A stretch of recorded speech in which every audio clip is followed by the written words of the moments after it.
Welcome to the second video in the Role of the Board Chair video series. My name is Joel Christensen, and I'm with the Community Development Unit of the Government of Alberta. The goal of this video series is to introduce you to the role of the chair on a nonprofit board. In this series, we will explore the responsibilities of the board chair, the various ways that the chair assists the board, how the chair performs their duties in small and large nonprofit organizations, and how they can best perform in their role as the chair of the board. Some of you may not be board members, which is fine, but we want you to be aware that the information and concepts presented in this video series are from a board member perspective and are at an introductory level. This video series focuses on the information you need to know if you're a first-time nonprofit board chair, are considering becoming a board chair, or are looking for a refresher on the subject.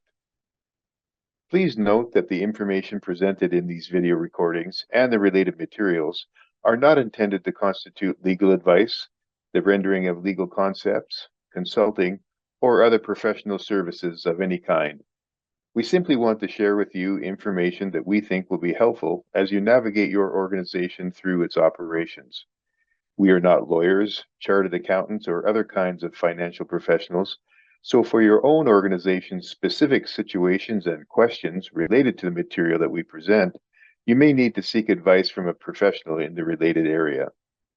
We also have a toolkit with links to other resources related to the role of the board chair that you may find helpful. The links and resources can be found in the description of the video on YouTube. By the end of part 2 of the two-part Role of the Board Chair video series, you will be able to describe the chair as facilitator and describe some ways to include facilitation in your board meetings. So let's explore the concept of chair as a facilitator. We're going to begin the video by providing some thoughts to these two questions. What is facilitation, and why is it part of the role of the chair? Facilitation is a complex, multifaceted process that integrates various skills and talents together. Facilitation is a task that requires guiding a group session in a smooth, organized, and productive way.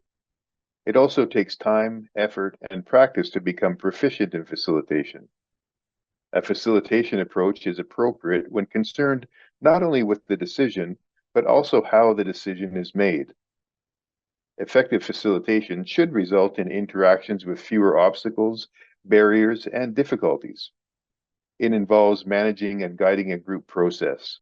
It is both an art and a science, in that there are some skills, tools, and techniques that help you be successful, but the skilled facilitator also combines that with their intuition by reading the group and by forming the ability to know when to change things up when the situation presents itself.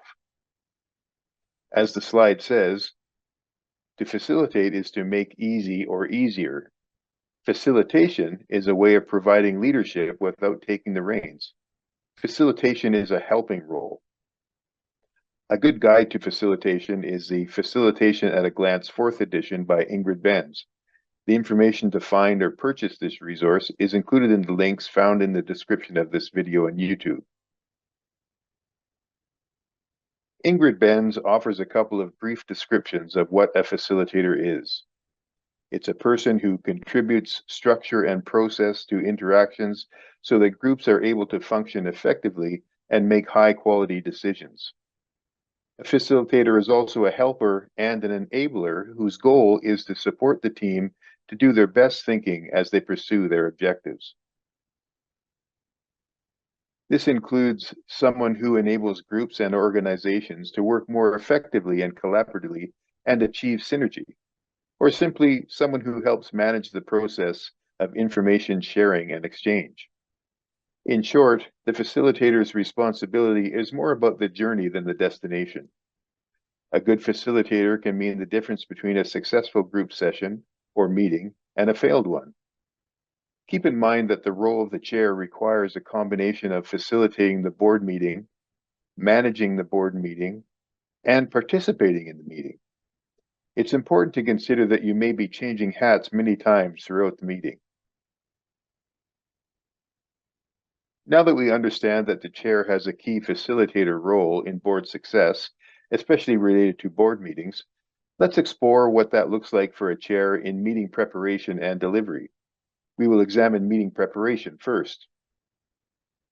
Let's first go down this meeting preparation path by looking at the difference between process and content and why knowing these two concepts is so important for facilitating board meetings and organizational decision-making. Process is how the subject is dealt with and how the group interacts or works together and the facilitation tools used. Content is what the session is about, the ideas that are generated, and the decisions that need to be made. Why should a chair distinguish between process and content? It helps the chair to clarify the content required to be discussed and decisions that need to be made, as well as the best processes to achieve the content. From a chair's perspective, it helps you to strategize and evaluate the best way to have a discussion or to make a decision while maximizing the participation of your board. While planning and designing your sessions, be clear about when you decide to stay in the role of a neutral facilitator, focusing on process and allowing the group to discover the answers themselves, versus when you're delivering content and giving your own thoughts and ideas to the questions and discussions. Use process strategically to help emphasize and integrate the content learnings. It offers great benefits for engaging your board, familiarizing your board with the topic area, and for facilitating experiential learning. It also helps in evaluating the meetings you chair. What do you need to keep the same? What do you need to change or do differently from a process point of view in order to accommodate the content, the discussions, and the decisions that are needed? Finally, it helps in your dual hat scenario. In your dual role as chair, you're both facilitating the meeting, the process, and providing your own thoughts to discussions and decisions, the content. When preparing your process for a board meeting, you can clearly map out a strategy to know when you will be in a facilitator role and when it's best for you to share content. Also, when you do add content to the discussion or your own thoughts on a matter, seek participant responses first and only add to their responses after. Why might this be so important as a chair? Well, as chair, your key role is to guide the discussions. If you provide your own thoughts first, you run the risk of influencing others from what they might have said first. This is especially crucial for discussions or brainstorming on important matters.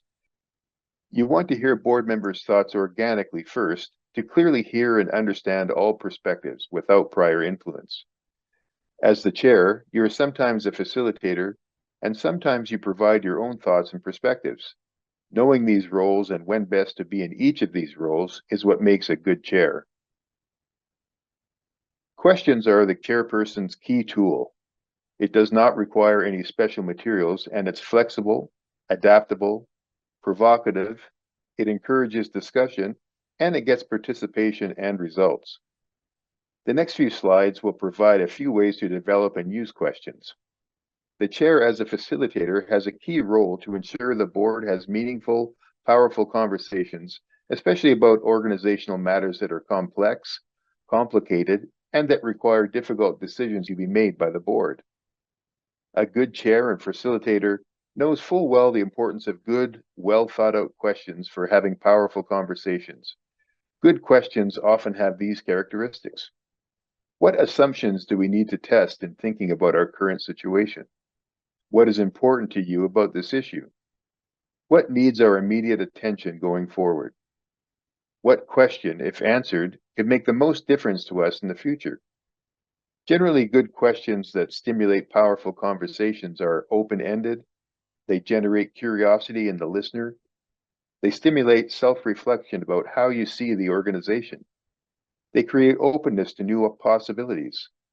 They generate forward thinking. They're thought-provoking, and they resonate deeply with participants. On the slide, you can see that even the first word in a question can elicit responses that lead to conversations which span the range from surface-level discussions to powerful conversations that dig deeper into the what, the how, and the why of the subject matter, and make sure that we're not just skimming the surface on an important issue of the board and the organization. As you move from the simple yes/no question at the beginning towards the why question at the end, you'll notice that the queries tend to stimulate more reflective thinking and a deeper level of conversation. As Jonas Salk shared with us, what people think of as the moment of discovery is really the discovery of the question. There are a number of tools out there for having powerful conversations that a chair might want to use. Here is one. ORID was developed by the Institute of Cultural Affairs, or ICA, in Canada. The book is called The Art of Focused Conversation and involves a facilitator, or chair, asking 4 levels of questioning, with each level building on previous levels. This is described as having a focused conversation. It's based on the theory that people need to review the actual data and deal with their emotional responses to the topic in order to undertake better analysis and decision-making. The information to obtain this resource is in your toolkit. ORID-based conversations are used in many ways: discussing situations, identifying issues, planning, and evaluation. This framework encourages detailed reflection and learning and helps groups get to the heart of the matter efficiently. The O in ORID stands for objective. What are the facts that the group knows? The what part. Sample questions include: what images or scenes do you recall? Which people, comments, ideas, or words caught your attention, and why? What facts and history do we know about this situation? The R stands for reflective. How people feel about the topic being evaluated, what they liked and disliked. This question builds on the O, or objective, question. Sample questions include: how did this experience affect you? What did you like or dislike? What was your gut feeling about it? And the I stands for interpretive. What were the assumptions, values, meanings, and implications? Sample questions include: what was your key insight? What are the implications or significance from what happened for our organization? And what have you learned from this experience? What are the deeper meanings? The D stands for decisional. What is our decision or response? The now what? Sample questions include: what will you do differently as a result of the experience? What do we need to do next? What decisions do we need to make as a result of this? How will we apply what we learned? Ideally, ORID questions are prepared in advance and relevant to the topic. That's part of the chair's preparation work. The questions are open-ended and specific, and they're also in the ORID sequence. The facilitator, or chair, asks each participant to give one idea at a time in order to encourage participation from as many people as possible. And the chair guides the participants back on task if they skip a stage. Clear, straightforward questions are needed at each of the 4 stages. A quality ORID is one where the transitions between the 4 stages are seamless, and the participants are not aware of the design behind the facilitation. The temptation is to rush through the O and the R, but don't do that. ORID is a way of having a conversation that requires us to thoroughly explore what we know about something and what we feel and think about it before we jump into identifying issues and making decisions. This process ensures we get more reliable results from the questioning. So what does this look like in real-life conversation? Here is an example of ORID questions a chair could lead a board through in a focused conversation process to discuss an incident or situation. An objective, or O, question might be: what facts do we know about the situation? Or what is the relevant history here? What words caught your attention? A reflective question might be: how does each of us feel about the situation? What did you dislike or like about it? What is your gut or heart level experience related to the matter? An interpretive question might be: what is of significance to us? What are the implications to our organization? Or what have we learned from this? A decisional question might be: what decisions do we need to make as a result of this situation? What are our options to move forward? How can we apply what we learned from it? So now you have a tool, the ORID conversation, to have intentional, powerful conversations with your board when dealing with complex, difficult, and challenging situations. There are some other thoughts to keep in mind when you're developing your questions. The first is considering scope. As chair, in preparing your questions to ask, and to have good board conversations, tailor and clarify the scope as precisely as possible to keep those questions within the realistic boundaries and needs of the situation you're working with. Avoid stretching the scope of your question too far. Scope creep on a topic is something you can prevent with well thought out questions. Review your questions to determine if there are any assumptions in them. Have a look at the two questions at the bottom of the slide and contrast them. Why is the second question better? The first question assumes error and blame. It's a safe bet that whoever is responding will feel defensive.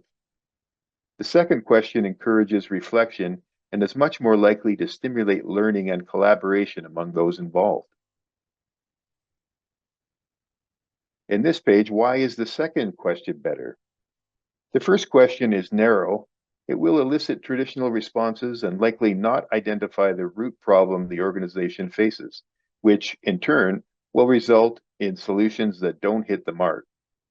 The second question encourages a more thorough board discussion aimed at the heart of the matter and achieving the outcomes intended of the conversation, and in turn, solutions that are more likely to hit the mark. That's a more powerful conversation. Now let's take a look at the importance of preparing your space and ensuring the look and feel of the meeting is done well. We've talked a lot about structures, processes, and roles. Now let's go over other factors that can really make or break a meeting. If we're not comfortable and the space that we're in isn't helpful, it can affect our mood, our effectiveness, and the quality of discussions. This applies to in-person spaces and in virtual platforms. While in person, ensure that the space is suitable in size. Extra room is nice to allow small group breakout conversations or using walls to post ideas. Arrange the room so that people can face each other. This helps us to hear and see one another. Circles, semicircles, and U-shapes can achieve that. When you're in a virtual meeting, ensure that everyone has their videos on during the meeting. This gives you a better chance to see and connect with everyone. But keep in mind that not everyone will want to have their video on, and that's okay too. You can use many different tools during your online meetings, such as polls, whiteboards, breakout rooms, the chat box for answering and asking questions. Another thing that can really help build a sense of team and improve the meetings that you chair is to take time for a check-in at the beginning of the meeting. Some people may view this type of activity as unnecessary or a waste of time. Let's get down to business. But the risk of this is that you start your meetings without the benefit of knowing the mood and mindset of others when they arrive. Someone may have just come from a rough day and bring that baggage to the meeting and is argumentative or difficult because of it, but no one understands why. Check-ins are important to greet and make people feel welcome and connected and provide a good segue into the work that you have to do at your meeting. Check-outs before people leave provide the opportunity for your board to express where they are at and how they're feeling before they depart the meeting. Also, when was the last time you and others evaluated a meeting? Check-outs can accomplish that as well. Check-outs at the end of the meetings can be equally helpful as check-ins to know how your board is feeling and if the work of the board is moving forward. Now we are going to shift gears and move from the chair as facilitator in preparation for the meeting to what the chair as facilitator can do in facilitating the actual meeting itself. What a chair says verbally can influence the group in many ways, but a chair can also influence the meeting by what they do non-verbally. We must learn to identify appropriate, helpful non-verbal messages and avoid non-verbal messages that hinder group work. As chair, being intentional and mindful that what you say and do further contributes to the conversations that you heard about earlier. A good chair is actively observing verbal and nonverbal communications and cues from others. Let's explore this further in the next few slides, starting with verbal chairperson techniques. Asking questions. We won't go into any more detail here as we spent lots of time on it already. Just always know it's very important verbal technique that chairs can utilize. Probing. This is used to find out more information and to keep the group talking. And it's especially useful when a group is using generalizations. It allows you to probe for deeper understanding to improve the quality and depth of discussion. Be careful not to probe too much, or people will feel they're being interrogated, or others can feel left out while you talk with one person. Here are some example questions that you can use. Why is that? Tell me more about it. What makes you think so? Can you be more specific? Give us an example. Restating in your own words what the participants said is what paraphrasing is about. Use it to check understanding with the speaker and help them clarify the point. Do not try to improve upon the speaker's words or change their point. It can also help to slow down the conversation to make sure all are hearing the key points made by the speaker. You can use questions such as, let's see if I understand what you're saying. I think I hear several points we may want to capture. First, I heard you say this. Is that correct? And then I heard you say, is that correct? Often because you are the chair at the front of the room or in front of the screen, people will try to get you to state an opinion or give advice. This is not the role of the chair as facilitator. You want the focus of the discussion to remain with the group, not on you. What do others in the group think about that? I'd like to toss that question back out to the group. I'll provide my thoughts at the end, but I really want to hear from all of you first. Those are some ways to redirect questions and comments.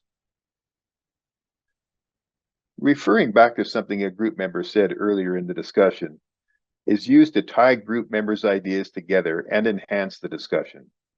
It demonstrates that you're listening to all the ideas and gives credit to everyone's thoughts.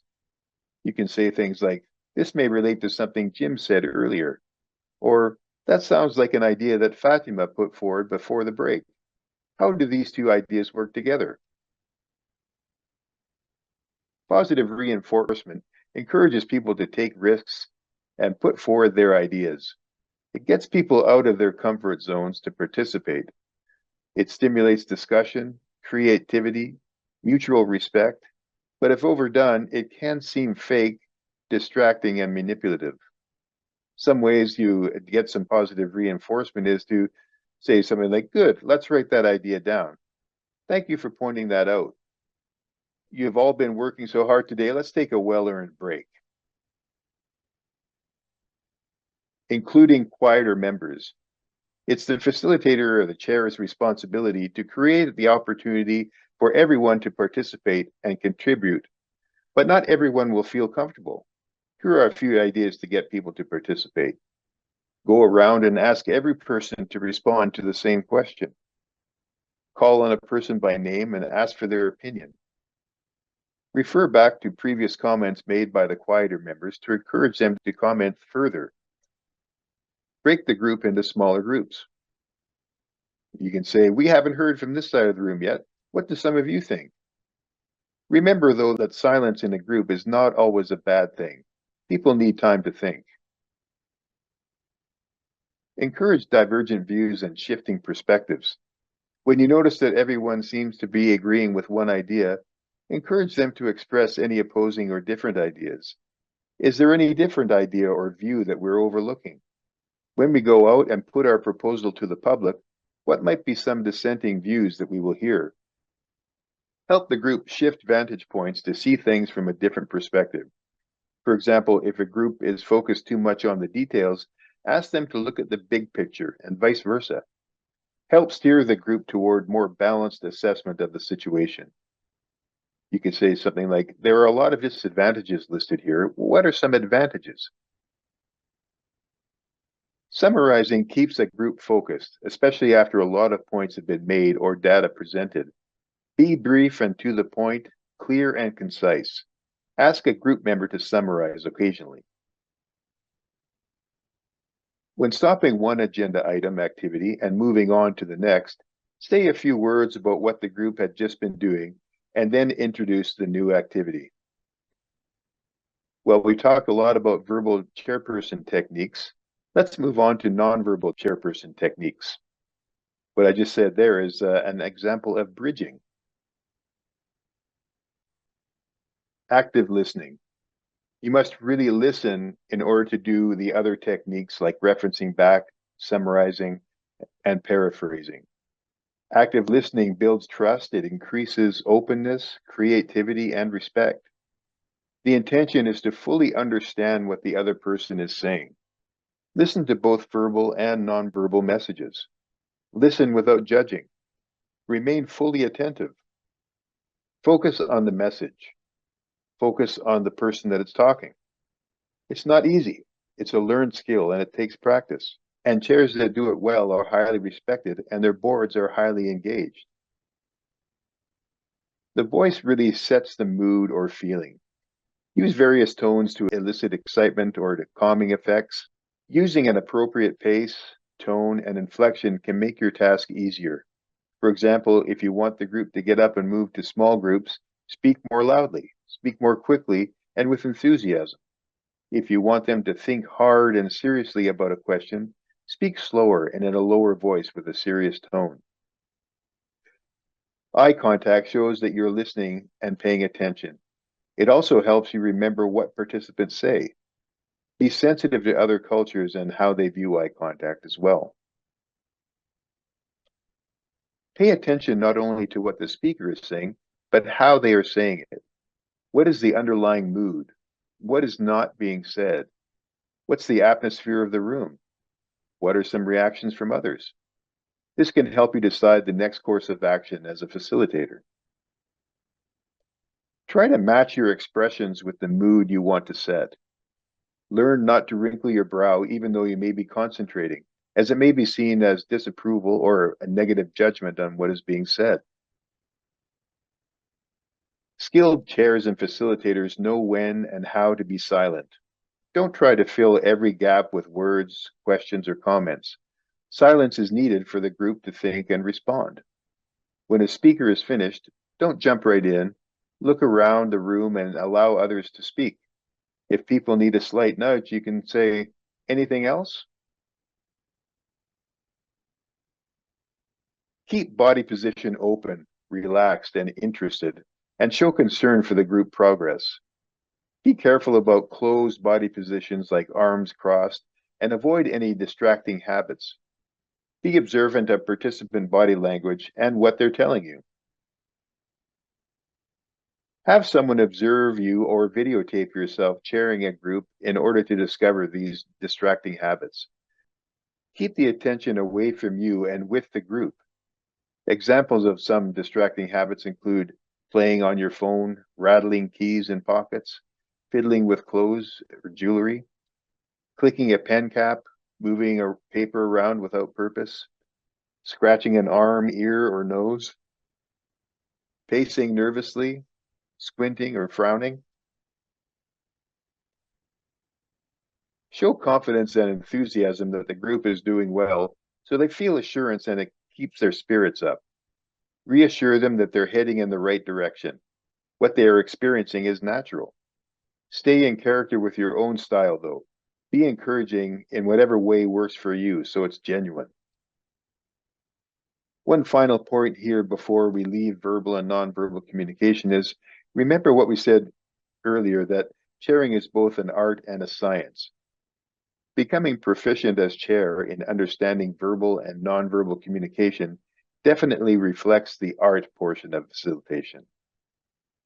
And I just want to remind you here that your toolkit, there's a link to get more information about the book Facilitation at a Glance by Ingrid Benz. Here are some ways that the chair can intervene during difficult situations in the meeting that they're presenting. Reaffirm the purpose, outcomes, and focus that are part of the agenda. Some of the things you heard earlier on structure and processes for chairing meetings, you may have to reaffirm throughout the meeting. Working principles should be mentioned at least at the start of the meeting and reaffirmed as needed throughout. All boards should develop a set of working principles that are applied during board meetings. We have some suggestions on working principles that you can find in the toolkit.